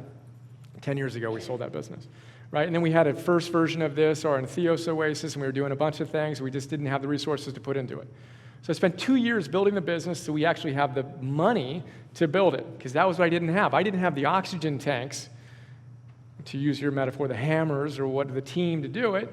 So I spent the last 2 years building the oxygen tanks and getting the resources to have the Sherpas help us make sure we can summit the peak this time. Still not guaranteed, but we've got better resources. So I think that's a big thing we want to focus on this weekend is we have this huge expansive goal, but we need to remember to be simultaneously super aggressive and super conservative. Nassim Taleb calls that the barbell strategy. You want to be anti-fragile, you can't be just super aggressive or just super conservative. You need both. So we want to approach that, and we'll talk about it in goals, and we'll talk about it in systems and in action, and look at all the different metaphors we can apply, from the dominoes to the huge rock that you hit with a sledgehammer and little pieces fall off, and you carry away that piece today, right? A ton of things we can do to kind of get there. That's some of how I'm approaching it. The 1,000 plus ones, how am I going to do that? Well, same thing. We'll talk about the systems I have around that, and then it's just showing up every single day, having the humility to say, I'm going to do this little thing. But I know that if I do that little thing over an extended period of time, I have a pretty good shot at achieving what I want to achieve. So scratch the surface, but we'll get into it, and that will be in my mind as I think about it. You guys. So check in, 7:45. You guys don't go to bed as early as I do. You guys, all right, let's go. You just pass it back. It's usually measured by minutes after I tuck my son into bed. It ranges. I mean, with the time change, time is kind of arbitrary, you know? Like in the winter, it's like 7 o'clock. Like the sun set at 5, and we have our nighttime routine. Now the sun doesn't set till 7:30, so I stay up till like, 8:30. Yeah, real party. I write down every night when I go to bed. I just write down after I do my nighttime thing what time I go to bed. Like, I hate writing down 9. Yes, I'm ridiculous. Yeah, my name's Cal. Hi, Brian. So a lot of us are here because we love learning from you and love learning from other sources. But something I deal with is not putting other things into practice because I'm busy trying to learn certain things.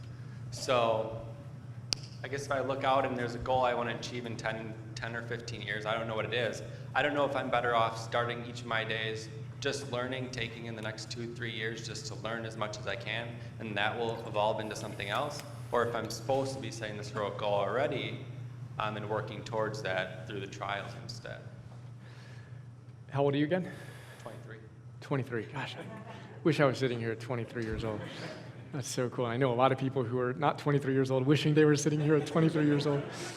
I think both you and Michelle at 22, you guys are in a really great position where you just have the opportunity. You don't have the constraints that we have, you know? And that's a beautiful thing. It's also challenging because you can do anything, right? So that presents its own challenges. The constraints are actually really good. Like when you're a husband and a father and you're committed to doing that, like I'm committed to being a great husband and a great entrepreneur and a teacher. Therefore, I can't do certain things, you know, and it's easier for me. When Emerson was born, I suddenly had more time than I had before because I refused to do stupid stuff anymore that used to kind of soak up some of my time. But for you, ultimately, you're obviously the only one who can answer that question. But I like framing things in the context of projects and in concrete, measurable goals, both because I've found that it works for me and because I've seen the research points to that. So even if learning is your epic quest, well, what do you want to learn? And what do you want to get a broad spectrum of a bunch of things, or do you want to go deep into mastery? Like what fires you up? If you looked forward in a year or two or three, what could you look at and say, I did that? Like that's how I materialize this. Or do you want to, operationalize your goal in a different way? We'll get more clarity on that, and we can revisit it with questions and stuff. But I think that's part of the question for this weekend and for next weekend and the weekend after that is contemplating it. But again, even if, let's say you leave this weekend and you're like, I just don't really know. I would strongly encourage the whole Instagram conversation of that's what you do when you wake up. Again, Joseph Campbell, who we're going to again watch, he said you have to have a quiet place where you go and you sit. And you don't know, he said, you don't know who owes you money. You don't know who you owe money to. You don't know what's going on in the news. You just sit there and you think and you connect to yourself, or you do whatever you do by yourself. And he says, you may not get anything for a long time, but if you do that, something will arise. And that, again, is I think what's the most heroically challenging thing is to actually unplug ourselves long enough from all the entertainment and all the news and all the other things to plug into what we really want. Is that helpful at all? Yes, thank you. Let's go.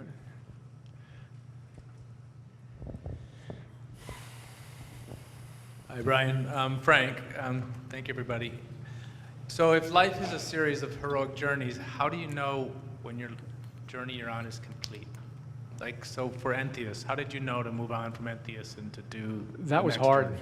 I mean, that was really, really hard. Incredibly hard for me. The hardest part, because the hardest thing with Entheos was it was working.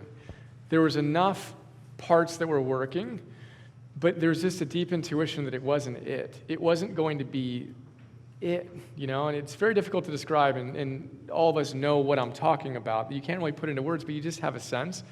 But for me, we had so much momentum that the hardest part was actually slowing down long enough to listen to that little niggle and to step back and to even open my mind to the possibility. So again, this is the whole hero's journey. And Easter, I wrote a +1 for next Easter. So I'm going to, spoiler alert, share next Easter's +1. Joseph Campbell says that one cannot have a resurrection unless one has a crucifixion. So there is no resurrection without a crucifixion. And I'm going through it right now, too. I went through it after we did the deal, after we didn't do the deal to acquire the campus. I changed some things, and I kind of got going. And I've done 430-something philosopher's notes, right? And I kind of got in a different zone. We were going to bring on a team to do different notes. And I fell a little behind. I needed to catch up. And it lost its magic for me. Like the idea of creating another 600 philosopher's notes lost its buzz for me. It wasn't it. It was like I had shedded the skin, as Joseph Campbell says, quoting Nietzsche, a snake that cannot shed its skin must perish, he said. Right? It's a powerful thing. And I felt like I had shed some skin, and it was like I was trying to go back and crawl into it.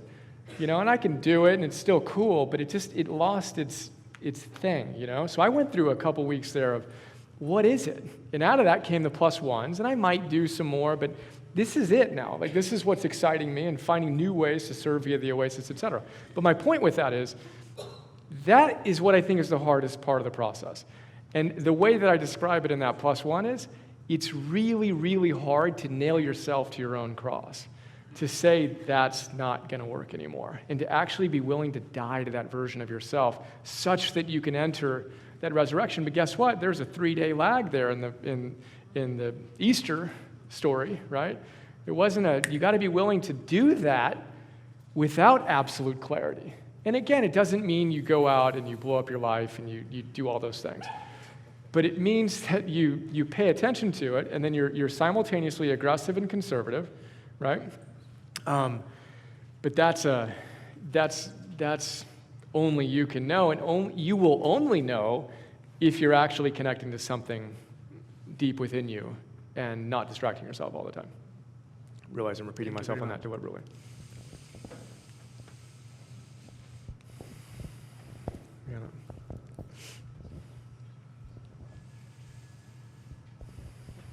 Hey, Brian. I'll say one more thing. I got to drop in one more line there. Carlos Castaneda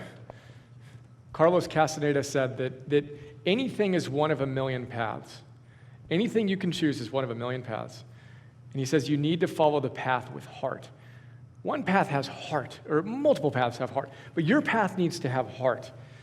And then he says, yeah, but people say, but how do I know if my path has heart? And he says, you know, you just don't have the courage to ask yourself. And most people don't have the courage to ask themselves until it's too late to actually do what they want to do. So part of that dance is to actually be honest with yourself. And I actually shared that quote. I mentioned I apologize for the vomiting history here. I threw up the night before I met with one of my old mentors who was recruiting me to be the CEO. He invested in my first business. He wrote basically the first $1 million check in my first business. He led a syndicated round. He was a very big angel investor, and he was creating, after I sold that business, he was creating a syndicate of this cool thing for other angel groups to come online. And he wanted me to run it. It was a pretty cool idea, and it was pretty exciting, and we were pretty far in the process. And literally the day I was supposed to finish the deal with him, the night before, I had one of my episodes, right? And I literally told him wake up in the middle of the night throwing up. And I told him that quote. I read to him that Carlos Castaneda quote of this path just doesn't have heart. So I think that's the question that we need to ask ourselves and be willing to answer honestly. And again, play the role we're assigned well as we figure out what the next best incremental view is. Hey, Brian, Justin. I know a guy that's probably not happy in his current career path. But I guess my question is, I know we talked about like not going out and quitting your job tomorrow and things like that. Do you kind of have, I'm guessing some of it's fundamentals, but do you have any advice like if you're in a career and it feels like the career itself is kind of draining, taking a lot of that energy or drive that you should be putting to something else? I mean, I guess at what point do you take a leap and, I mean, should you kind of try to get away from that or should you focus? I mean, where do you put that focus? Hopefully we'll shine some light of clarity on that. And again, that's going to be a fun thing. I don't know if that person you know is sitting in your chair. Let's talk to that guy. He's sitting right next to me. You know, for some people, the path is you do quit your job tomorrow. The point that we're making is that may or may not be the path, right?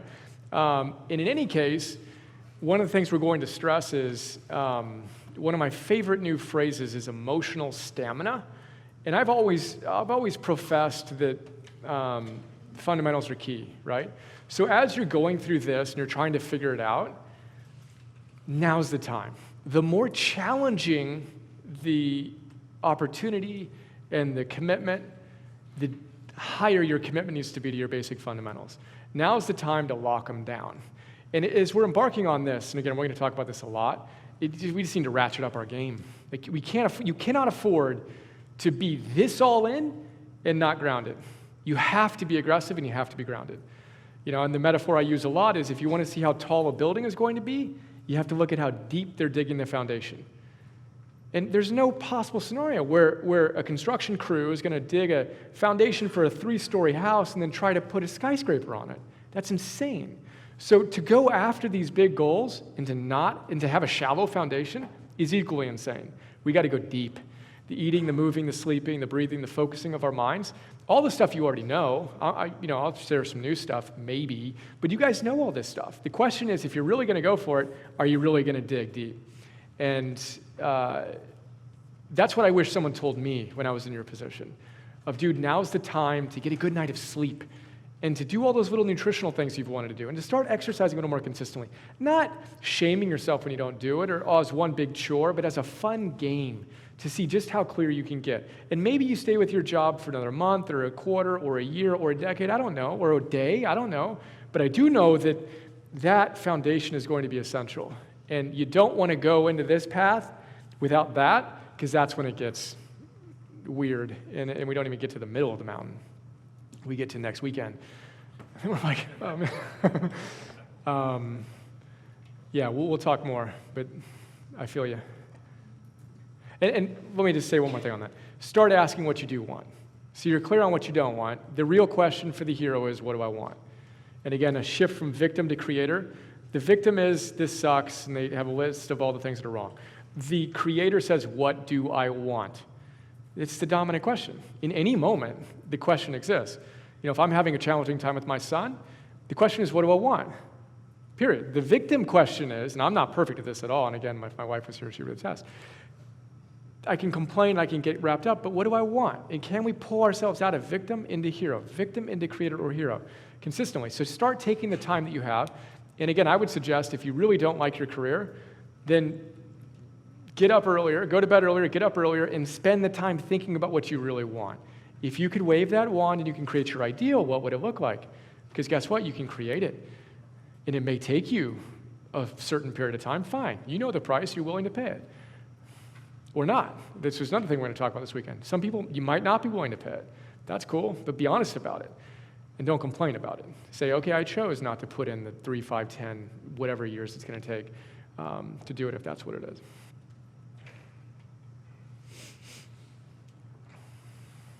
I'm going to stay up until 7 a.m. It's going to be awesome. No. Yeah, thanks for staying up past your bedtime. Yeah. We are officially approaching. This is great.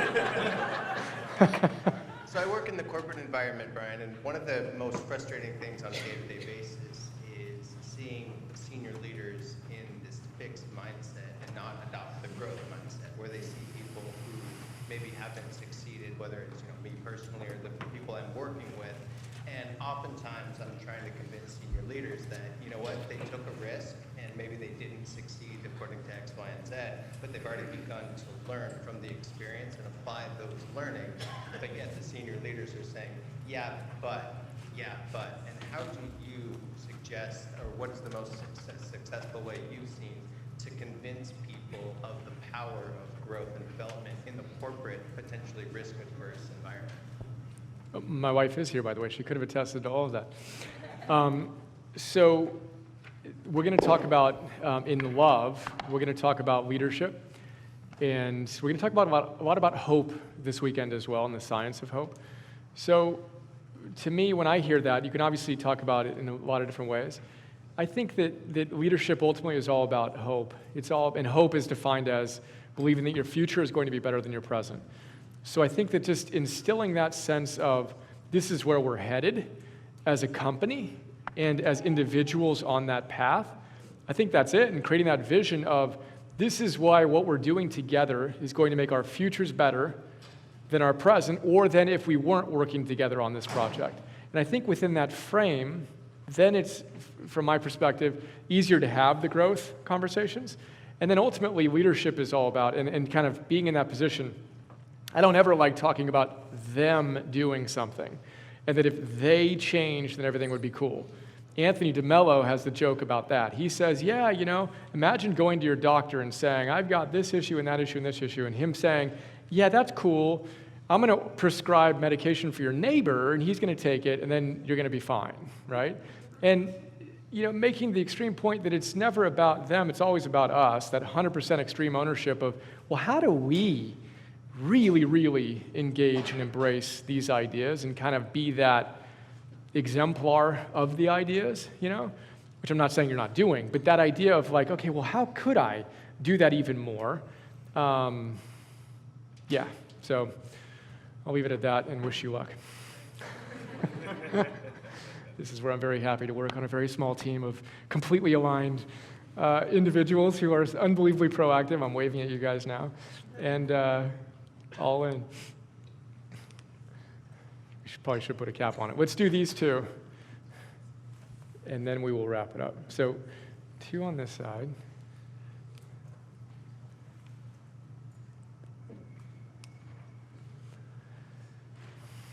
Hey, Bri, Suki. What's Thank up, you. Suki? Nice Didn't to see meet you over there. person. I have more of a personal question for you. You know, for me, the past 16 years, setting that next domino at North Star, crushing that, moving to the next, it's not been an issue.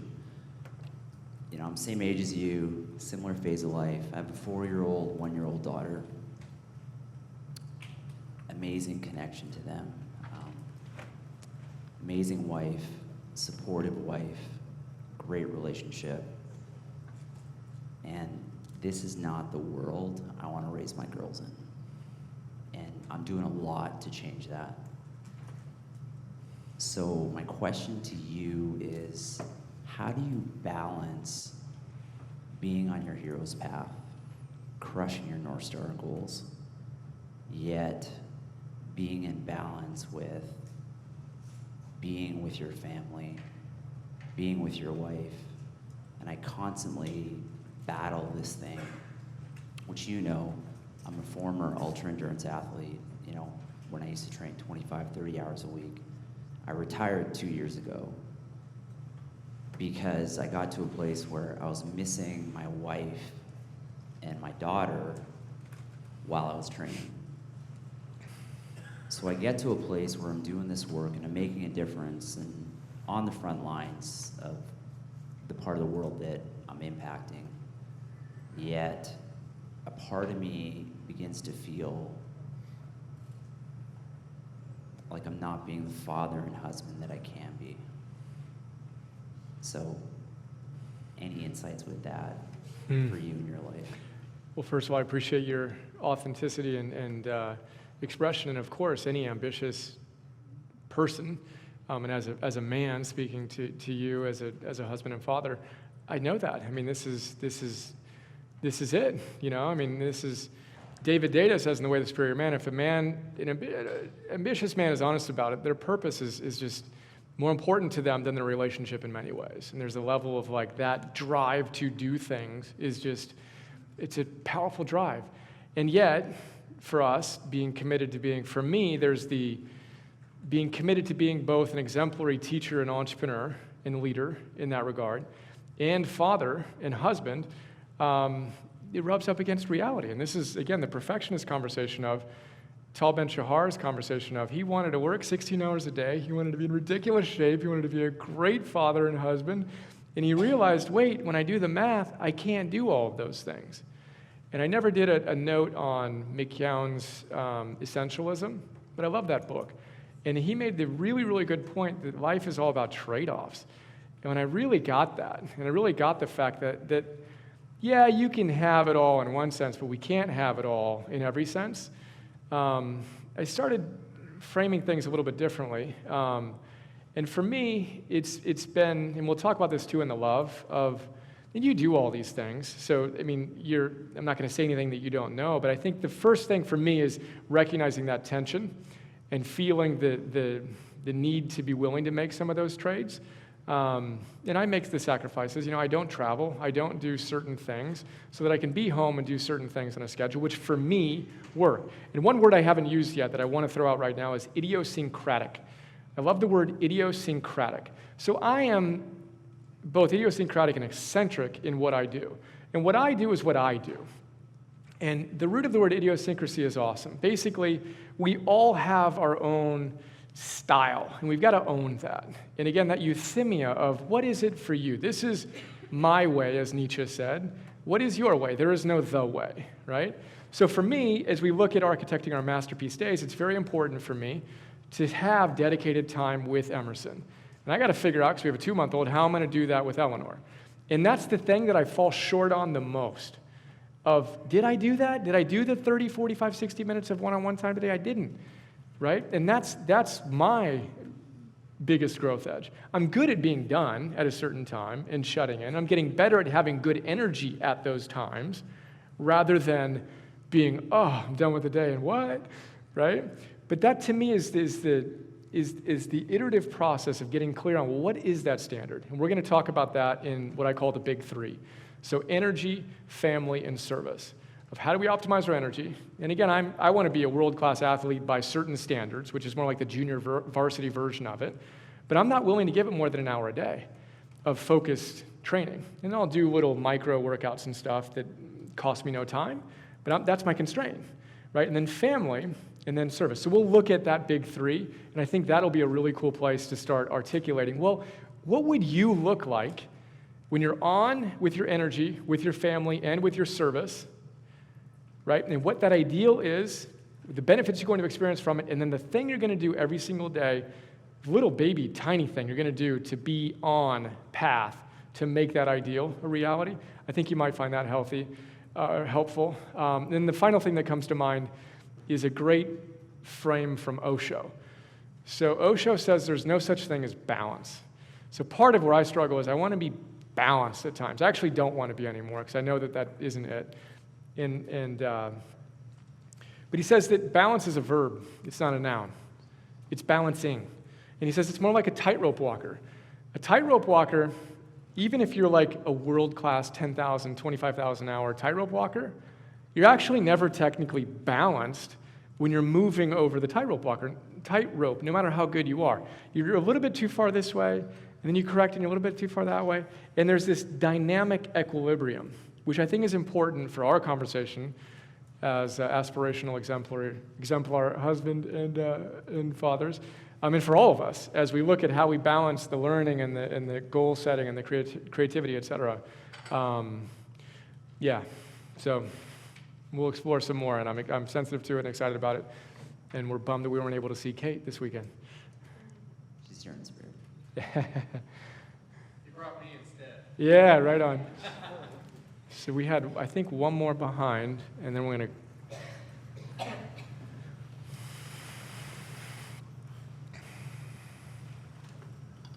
Hi, I'm Jane.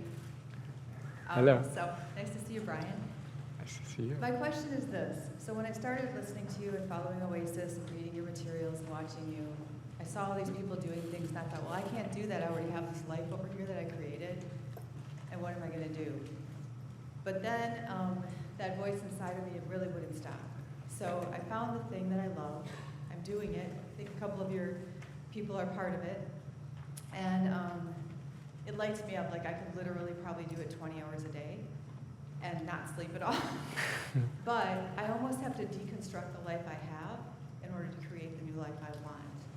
And do you have any advice on that? I'm smiling because I'm thinking, yep, exactly. I think it's the same transition. We'll talk more details about it. Yeah, again, there is no wand. I mean, someone said the wand or the pill, and they were joking, but I think that's the other thing is just to get rid of that myth, and just be willing to actually step back and realize that, again, it's not easy. Let's do it. But I think we'll have fun crafting some things, and I'll have that in my mind. Okay. Thank you. And great to see you. All right, well, there we go, right on time.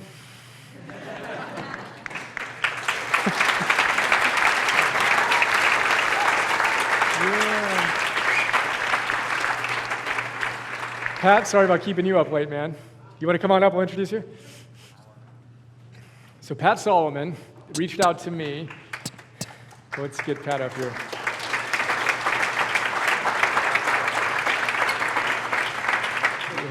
Yeah. So Pat Solomon, I'm living in Bali 9 years ago or so. I get this email from Pat. It was still an email at the time. And he says, hey, man, I'm doing this movie on Joseph Campbell, and I'd love to come up to Topanga, which is what my address said, and shoot you for the film. I'm like, and I think he just said, I just want to come up and shoot you. And I'm like, yeah, dude, that'd be awesome. I'm in Bali. His website said he lived in Topanga, and I live in Venice Beach. I was like, oh, this is going to be great. I'm going to zip right up there and be done. 18-hour flight later, or whatever it was, Pat came out, and such a joy. I think I was one of the earlier interviews. Brian was the first interview. So it's the first interview, which was an honor, and And my favorite. Thank you.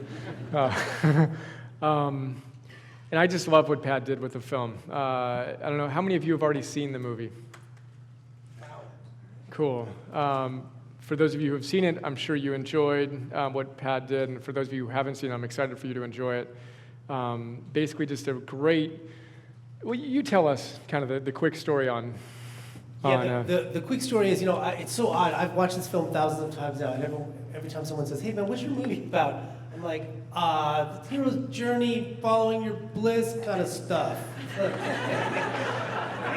It's really about the hero's journey, as Brian described it. And if you guys are followers of Brian, I'm sure you are well versed in the hero's journey.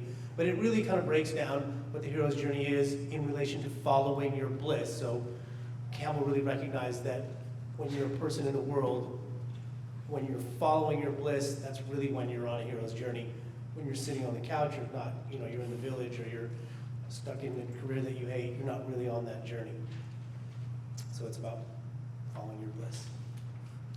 And bringing, one of the things I loved about it too is that, I don't know if you guys have seen the Bill Moyers interview series with Joseph Campbell. If you haven't watched that, watch it. Like, Joseph Campbell, I fell in love with Joseph Campbell, I don't know how long ago. His energy of just, you can feel the vitality. You talk about radiant enthusiasm. It's just leaping out of him. And one of the things I love about Pat that he shared with me when we were discussing was the idea of modernizing that, of how would you bring that wisdom to life in kind of the 21st century, and bring in, people like Deepak and Robin Sharma and Tony Hawk and Laird Hamilton, and have them tell some of their stories about how they lived their hero's journey in this arc that you'll learn about more. But just awesome. So Pat, appreciate you. Yeah, hey, thanks for having me, and enjoy the film. Yeah.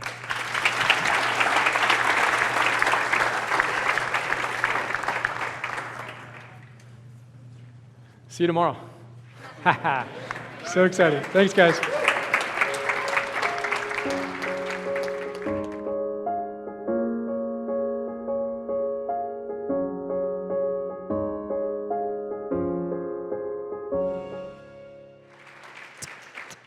Thanks. I have a really captive audience here. You guys are here for hero training. This is a perfect movie. The short genesis was, I've been a Joseph Campbell fan my whole life. And I started shooting, when I was very young, shooting things I was into, so skateboarding and snowboarding, and I did a lot of these videos, and I graduated commercials. But in the back of my mind, I always had thought to myself, man, it'd be really great to do a movie about Campbell in some form. So he was really the inspiration. I'm Sam. This is actually the second time we've met. Hey, Sam. Yeah, we actually met in New York 6 years ago when you screened this at the... Oh my God, you were at the New York screening. Yes. That was such a great screening. Yeah, and your son still looked like the kid in the movie, Did you see him over there? No. Oh yeah, he's over there now. Hey. Yeah, you can stand up. Come on, Declan. Come on. So much taller. I say that every day. Yeah. This is one part thank you and one part a couple of questions. So I'll just say the thank you first. Thank you. Well, there's a little more to it than that. I can't tell you how many people in my life you've impacted because you made this movie for me, and just this incredible transformational document that it is. When I met you the first time at the New York screening, I was going through this really crazy call moment, phone call moment from God where I knew I needed to leave the job that I was in. It was making six figures, good money in New York, the whole thing. And I knew I had to do something beyond what I was doing, otherwise I was always going to be stuck as an iOS developer making digital, like the most sophisticated digital billboards that were completely forgettable. And when, like the following year when I left, I did leave that job, and I went through like this amazing trial just to get through the separation stage, which finally, I guess, happened, conclusively when I was here for a course in Los Angeles, and Sandy hit and wiped out my first floor apartment. And I knew, like, oh my God, that's the call, you know? And then just, you know, everything that happened since then was really exactly like the movie, and I just want to say thank you for this. And you know, I just can't tell you how many times that, you know, the insight that you had, especially like in the first 30 minutes, to edit the movie in such a way that, you know, that the journey was really about each person's occurring world, and as a compass and not as a map. Thank you. Yeah. Yeah, and to be clear, you know, I honestly, while I was making it and editing it, there was often times where I just felt like I was being guided by other hands. I felt more like a puppet than anything. You know, I really felt like I was on this path. It was really an amazing experience. Yeah, I mean, I remember you talking about that in New York, and how, like, it was the real leap was for you to go from the 6-hour other documentary version that you had to this, and right. You know, injecting the kids as like the center, the axle of the movie, the visual axle of the movie. Yeah, I remember all that. Yep.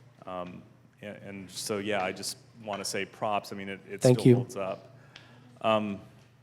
And for anybody who doesn't think the movie doesn't hold up, just start your journey.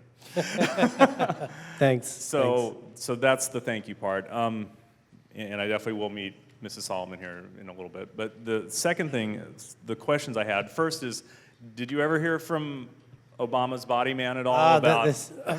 So yeah, what he's referring to is that prior to the movie's release, somehow the Obama administration got a hold of it and went, hey, we'd like to see this thing.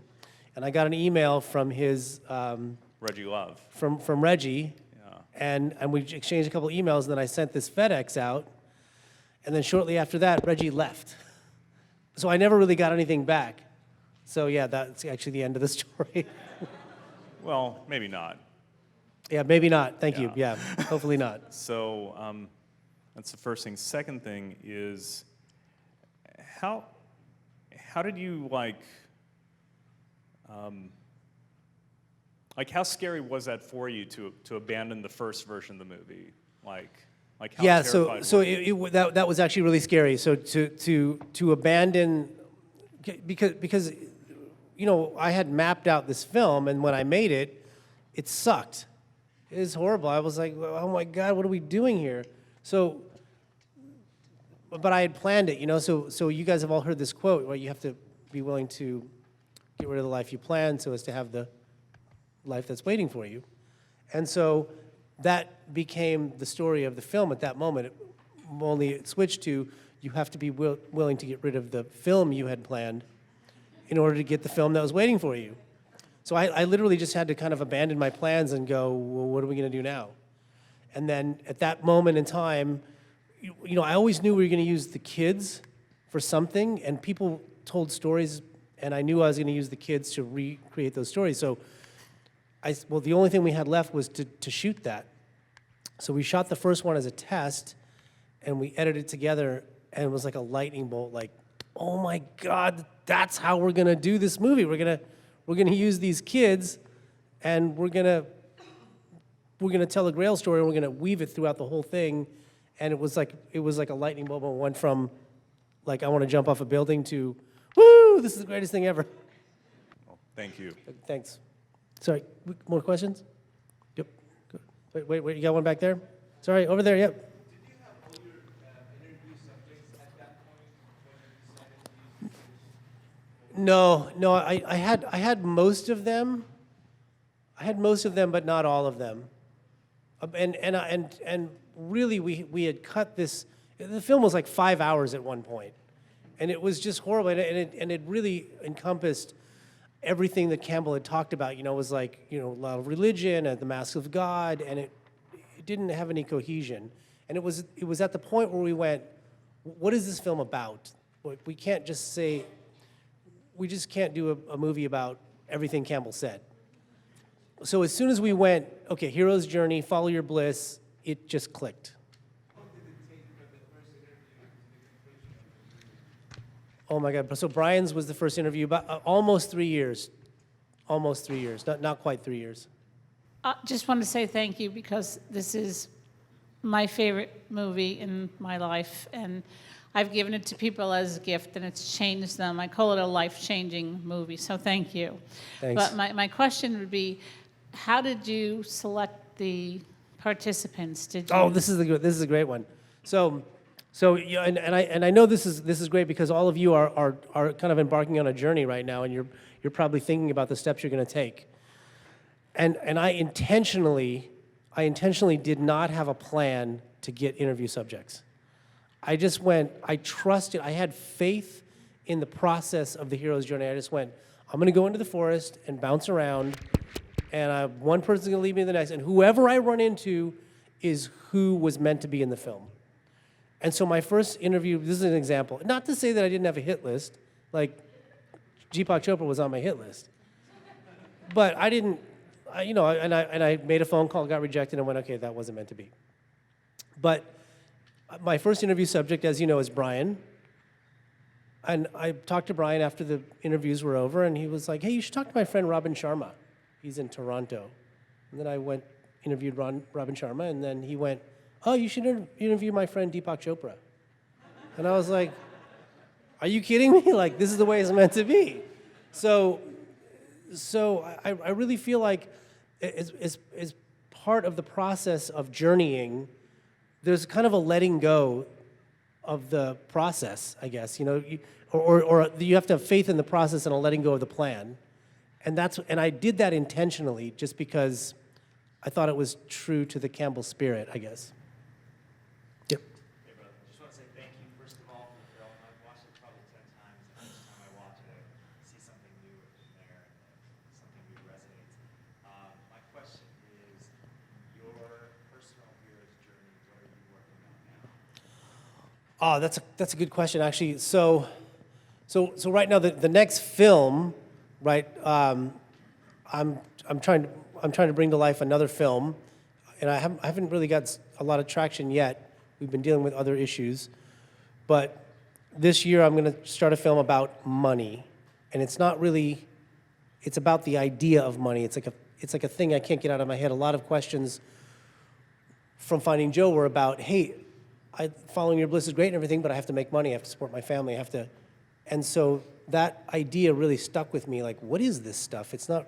It's like a piece of paper with some paint on it. It's about symbolic thinking, and anyway, it's going to explore that subject. The why is really in the genesis of the film. At the moment I decided to make the film, I was having a terrible midlife crisis. The fact that I'm still married is actually still shocks me to this day, and both of my parents passed away very close to each other, about 3 weeks apart. And so, out of these crises, I think with my parents passing, something along the lines of, oh my God, like they're gone, and you're going to be gone soon, and you better figure out what it is you were put here for quickly before you're gone.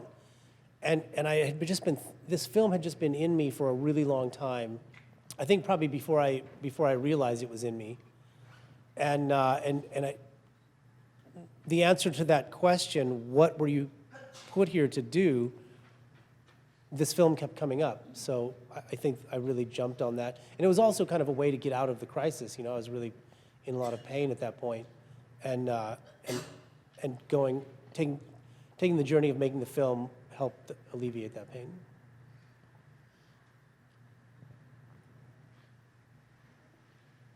I just want to tell you that I've been on a hero's journey, and a lot of it's had to do about money.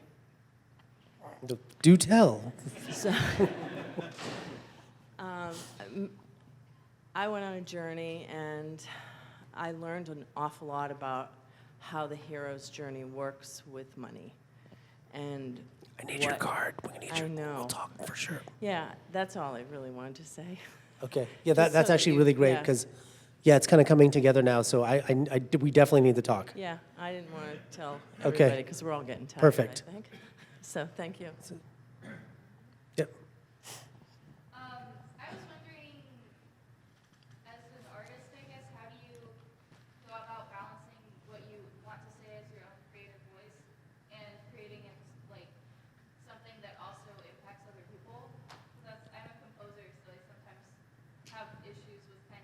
how do I create something? Am I creating this for myself or am I creating it for someone else? It's really difficult, man. It's really hard, right? Yeah, I mean, I would say that on the one hand, you really have to be true to yourself, but you do have to gauge your audience, right? Because it depends on what you're doing, actually. I mean, if you're making a piece of art, no matter what it is, and no one's ever going to see it, or you're going to hang it, or you don't really care about what people think about it, you're in great shape. You can create a piece of music or art or whatever, and it doesn't matter. But if you have to sell it, or if your goal or interest is to change someone's opinion, then you really have to be mindful of your audience, right? Who's your audience? What are they going to think? And so that creeps into your art, and that's such a tough one, man. Like, I don't really have a good answer for that. It's difficult.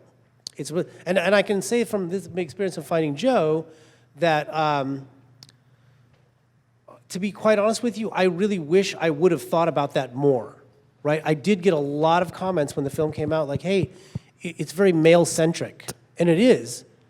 And that's, I didn't plan it that way, but in retrospect, I probably should have thought about my audience more and went, wait a minute, how am I going to get this message to a broader audience? So, learn from my mistake, I guess. I feel like each step in the journey kind of gets you ready for the next step. You know, like if you went from crossing the first threshold to battling the dragon right away, you'd probably get crushed. But through a series of steps, you build your way up to that kind of biggest battle, right? And I think in practical terms, it's about being uncomfortable, right? It's about being able to put yourself in uncomfortable situations in small ways, and then in bigger ways, and in bigger ways. I think from my experience anyway, it really has to do with just recognizing, exactly what it is that I'm afraid of, and being able to admit that, and that kind of takes the power away from it, for me.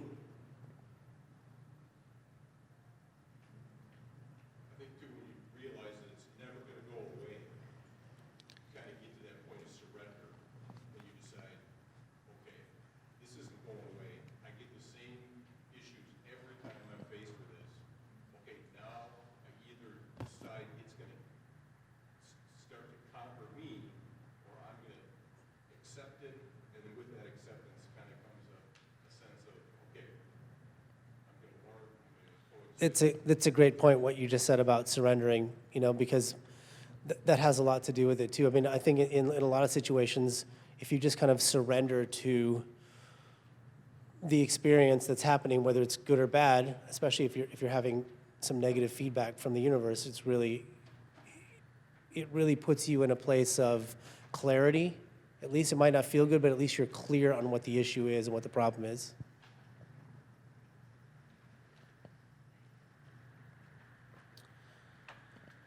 Cool. Well, wait, one more? Oh, so sorry. That's so funny. I was doing all these internet searches, about Joseph Campbell, and I was kind of making a list, but Brian's name just kept popping up for some reason. And then also, he said he was in Topanga, and it was so close to me, I was like, this is the perfect first guy. Like, he's right up the street. It's like a 20-minute drive. And he lied. He's in Bali. And that didn't suck either, by the way. I was like, I went from, oh, man, he's in Bali to, oh, man, he's in Bali. So anyway, listen, thank you guys so much for having me, and thank you for being fans of the film.